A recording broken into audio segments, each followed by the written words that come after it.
darkness covers the earth, and thick darkness is over the peoples, but the Lord rise upon you, and His glory appears over you. Shalom, salam Nusantara. Kami dari PPKN, Perkumpulan Pemberita Keunggulan Nusantara, ingin mengajak suatu dialog dengan tema bagaimana gereja menyongsong perpindahan ibu kota negara dari Jakarta ke Kalimantan Timur.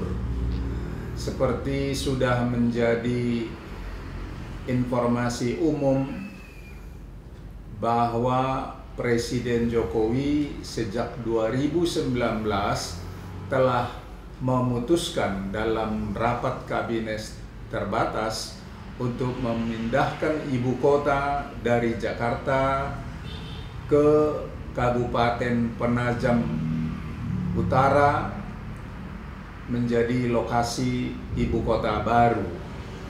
Segala bentuk persiapan telah dilakukan dengan sebaik-baiknya. Direncanakan kalau semuanya berjalan lancar, ibu kota negara akan pindah resmi sebelum beliau berakhir masa jabatannya tahun 2024. Ada banyak yang mesti dipersiapkan. Antara lain undang-undang tentang pemindahan ibu kota dan undang-undang terkait serta peraturan-peraturan terkait. Di era pemerintahannya mungkin tidak sulit dalam rangka persetujuan itu secara undang-undang, tetapi ada banyak hal yang mesti dipersiapkan di lokasi dan juga anggaran, karena kondisi ekonomi kita sangat menurun saat ini akibat COVID-19. Di hadapan saya telah hadir narasumber kita, Mas Widiarso, Amintas, dan Dr. Mervin akan memberikan pandangan. Kami memberikan waktu kepada Dr. Mervin untuk memberikan pandangannya tentang tema yang kita bahas. Silakan. Ya, terima kasih Bung Moderator. Saudaraku, rekan-rekan dari Perkumpulan Pemberita Keunggulan Nusantara dan juga dari rekan-rekan lain dari gereja-gereja dan dari masyarakat umum yang berminat untuk membuka dialog tentang kepindahan ibu kota. Pada kesempatan ini saya akan menggunakan waktu yang tidak banyak ini untuk sedikit memberikan pemikiran tentang apa yang akan terjadi setelah ibu kota pindah ke Kalimantan Timur. Rekan-rekan semua, perpindahan ibu kota dari Jakarta ke ibu kota baru di Kalimantan Timur, saya tidak tahu apakah namanya sudah disiapkan. Tapi kalau namanya belum disiapkan, saya gunakan kesempatan ini untuk menawarkan nama. Saya ingin mengusulkan namanya itu sebagai kota negara. Saudaraku, kalau ibu kota negara pindah ke Kalimantan Timur, saya bisa memprediksi dalam waktu 5 tahun ibu kota beserta kota-kota sekitarnya akan dihuni oleh minimal 5-10 juta penduduk. Jadi di ibu kota baru dan di daerah-daerah sekitarnya. Dan Jakarta sendiri dalam 5 tahun setelah perpindahan, saya perkirakan penduduknya akan menurun pesat sampai tinggal hanya 5 juta orang. Mengapa demikian? Karena sampai sekarang, menurut pengamatan saya, di Indonesia ini baru ada 2 bidang yang maju, yaitu bidang politik. Republik Indonesia sekarang sudah menjadi negara demokrasi terbesar ketiga di dunia setelah India dan Amerika Serikat. Dan di bidang sosial. Artinya masyarakat Indonesia sebagai masyarakat gotong royong itu menjadi satu kekuatan bangsa dalam mempertahankan negara ini survive dan berjalan walaupun tidak secepat yang kita harapkan. Tetapi di bidang politik saya kira kita sudah jauh lebih maju dari negara-negara lain. Kelemahan kita adalah ilmu, teknologi, dan industri. Dan kelemahan ilmu, teknologi, industri ini membuat bidang-bidang ini nanti, jadi bidang-bidang ekonomi, sektor industri, sektor jasa, dan sektor pertanian akhirnya akan nompang kemajuan di bidang politik. Misalnya, pengusaha. Saya dari sekarang belum memikirkan yang lain. Perekonomian kita di Indonesia ini sekarang bisa menjadi besar, menurut saya, karena mereka dekat dengan kekuasaan politik. Saya pikir sampai 5 tahun ke depan juga masih seperti itu. Oleh karena itu, suka tidak suka, saya perkirakan dalam 5 tahun, mulai tahun 2024 sampai tahun 2030, saya perkirakan akan banyak perusahaan-perusahaan besar minimal memindahkan kantor pusatnya ke ibu kota atau di sekitar ibu kota. Oleh karena itu, dari sekarang saya pikir adalah baik kalau semua pihak di negara ini, semua pihak yang berkepentingan dengan ibu kota baru, itu mulai berpikir akan berbuat apa dengan kepindahan ibu kota ini. Saudara Mervin, Dr. Mervin, kalau kita lihat ada beberapa negara yang ibu kotanya pindah, tetap bekas ibu kota atau seperti kita nanti Jakarta, saya pikir tetap juga menjadi kota bisnis begitu. Mungkin untuk menampung pemikiran yang baru, mungkin Mas Wid bisa memberikan pandangan. Silakan. Iya, terima kasih. Saya melihat rencana perpindahan ibu kota tentu akan membawa dampak bagi perkembangan politik dan ekonomi. Kami hanya ingin melihat perkembangan ekonomi ke depan setelah rencana perpindahan ibu kota ke Penajam. Selama ini ibu kota di Jakarta, Jawa menjadi pusat bisnis. Hampir semua industri terpusat di Jawa, terutama di sekitar Jakarta, Jabodetabek.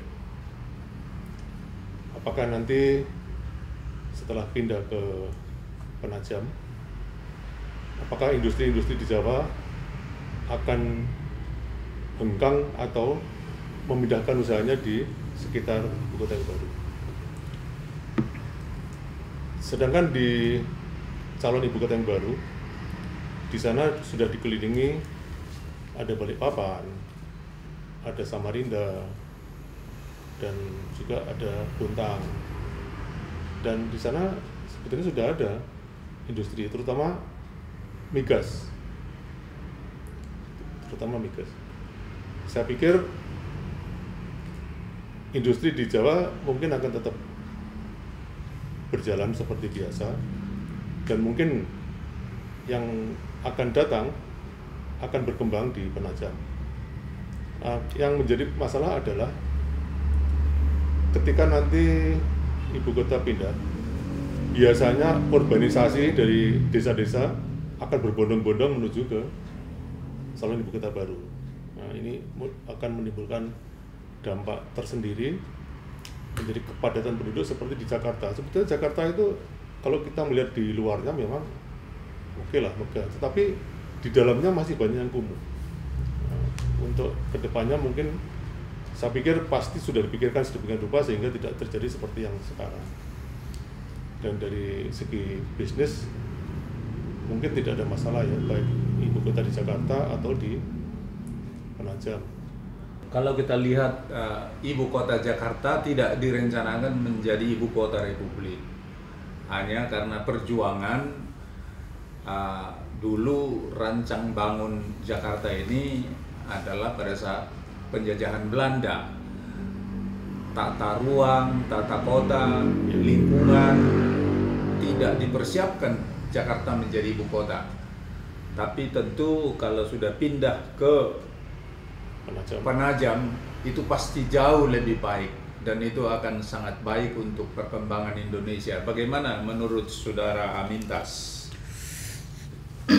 Terima kasih atas kesempatan dan waktu diberikan kepada saya.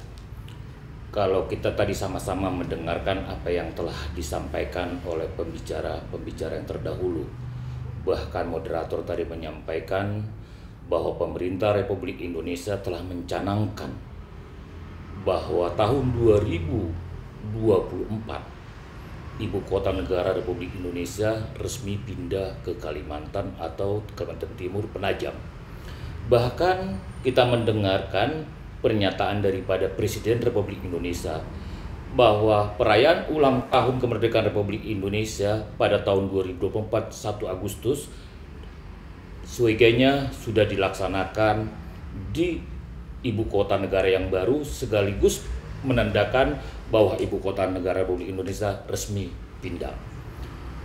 Tadi moderator telah mengatakan di awal pembukaan di mana pembicaraan kita ini menyikapi kesiapan gereja menyongsong perpindahan ibu kota negara Republik Indonesia ke Kalimantan. Pembicara-pembicara terdahulu telah mengatakan, terlebih Dr. Marvin tadi, bahwa diperhitungkan 5 tahun sejak negara Republik Indonesia pindah, jumlah penduduk ibu kota baru akan mencapai 5 juta jiwa. Di sini akan terjadi atau perpindahan ini beberapa agama, termasuk bagian daripada agama Kristen. Sebagai kita orang PPKN, tentu harus berpikir jauh. Sejauh mana kesiapan gereja untuk menyongsong perpindahan ibu kota negara ini? Apa yang harus diperbuat? Apa yang harus disiapkan? Sehingga masyarakat atau manusia golongan Kristen apabila nanti ibu kota negara pindah dan mereka ikut pindah, mereka tetap terlayani secara ibadah. Itulah kalau pemikiran saya yang perlu kita pikirkan bersama-sama pada saat ini, sehingga kita sebagai orang-orang Kristen, umat Kristen mempunyai sumbangsi kesiapan di dalam perpindahan ibu kota negara Republik Indonesia, sehingga lewat perpindahan ini umat Kristiani tetap terlayani secara iman. Itulah yang dapat saya sampaikan pada sore hari ini. Terima kasih. Tentunya Presiden Jokowi menjadi pionir, pelopor yang kunci di sini. Apa yang bisa kita tangkap sebagai umat Kristiani? Apa yang bisa kita tangkap dari hati dan pikiran Presiden Jokowi sehingga dia sungguh-sungguh menggebu memindahkan ibu kota? Apa ada kelemahan di Jakarta atau ada keunggulan kalau ibu kota pindah? Dr. Marvin, silakan 2 menit. Ya, terima kasih Bung Martin. Dari pidato-pidato Presiden Joko Widodo beberapa waktu sebelum pandemi COVID, saya melihat pertama dari posisi. Jadi Kalimantan Timur ini, posisi ibu kota baru nanti itu terletak di tengah-tengah. Dibanding kalau posisi ibu kota di Pulau Jawa misalnya. Itu yang pertama. Yang kedua, Pulau Jawa ini sebelum Republik Indonesia ada pun penduduknya sudah banyak. Sensus penduduk tahun 1930, penduduk Indonesia itu sekitar 60 juta. penduduk Pulau Jawa sudah 40 juta. Artinya perpindahan ibu kota ini juga sekaligus akan memanfaatkan atau akan memberdayakan Kalimantan yang sekarang ini relatif kosong, tanah lahannya juga tidak subur, untuk saya pikir untuk industri dan jasa. Sementara Pulau Jawa ini adalah pulau yang paling subur di Indonesia.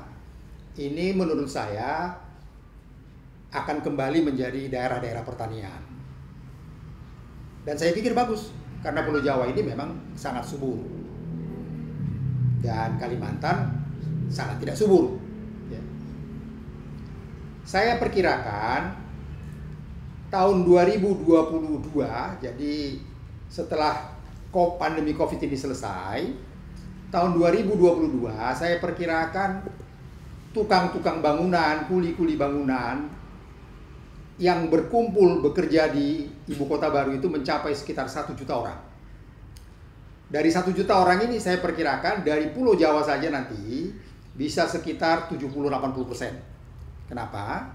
Karena sekarang memang tukang-tukang itu, tukang bangunan dan tukang-tukang yang lain itu memang ada di Pulau Jawa.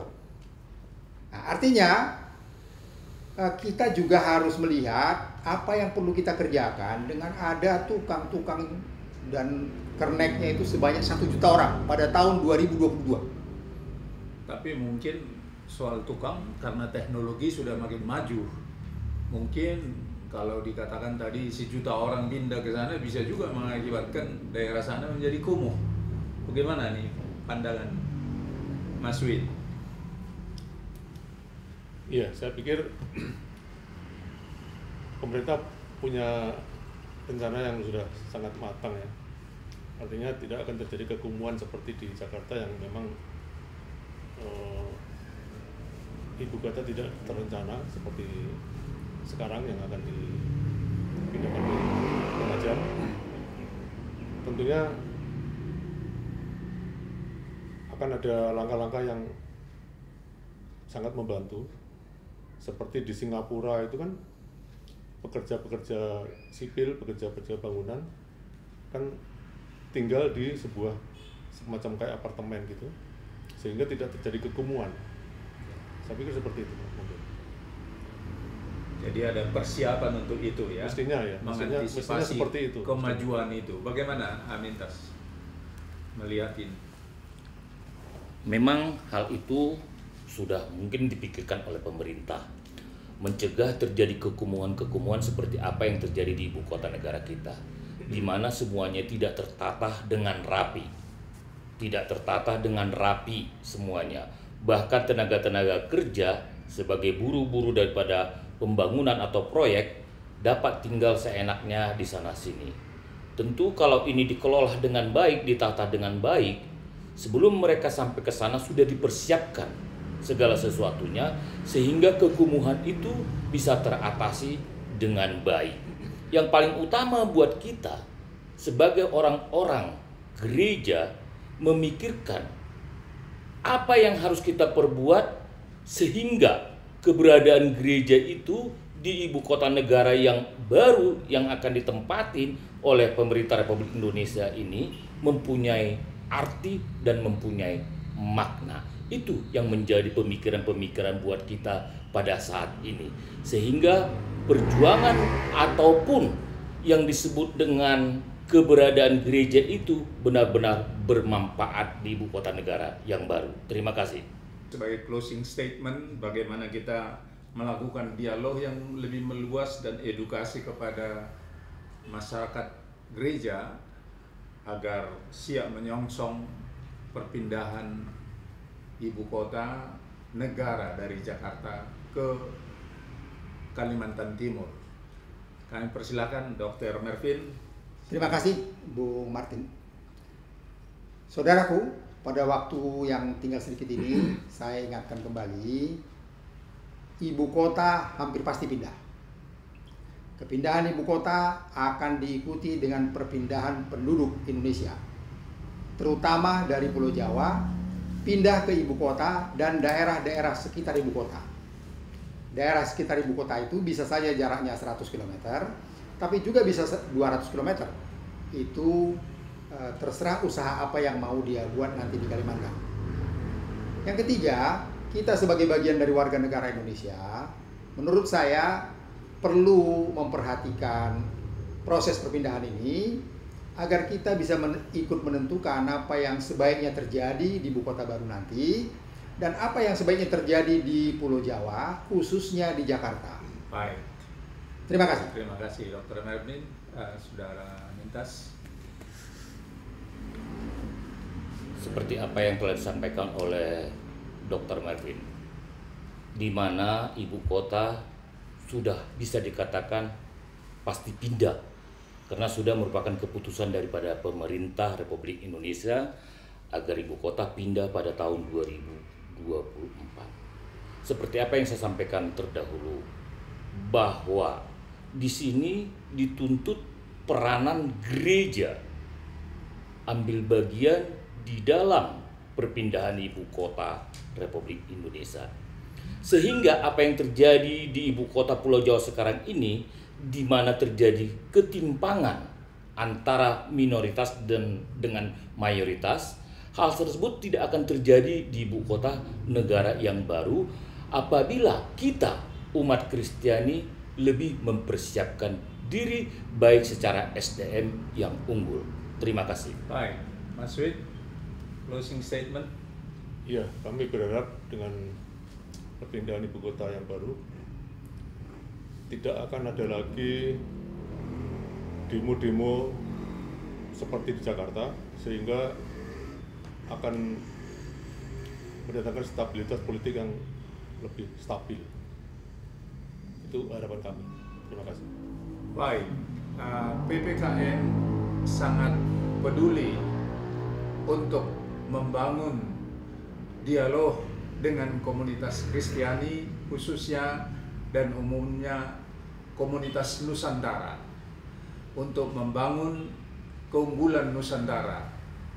Terima kasih kepada Online Church Ministry yang akan menjadi media utama kita di dalam melakukan dialog dengan seluas mungkin komunitas Kristiani dan juga komunitas-komunitas khusus se-Nusantara dalam rangka membangun Nusantara dengan sebaik-baiknya dan dalam rangka membangun setiap keunggulan dari suku-suku bangsa se-Nusantara. Kita akan lanjutkan perbincangan ini di dalam dialog berikut yang akan dilayani oleh Online Church Ministry. Terima kasih. Tuhan Yesus memberkati. Salam Nusantara. Arise, arise, arise, Indonesia.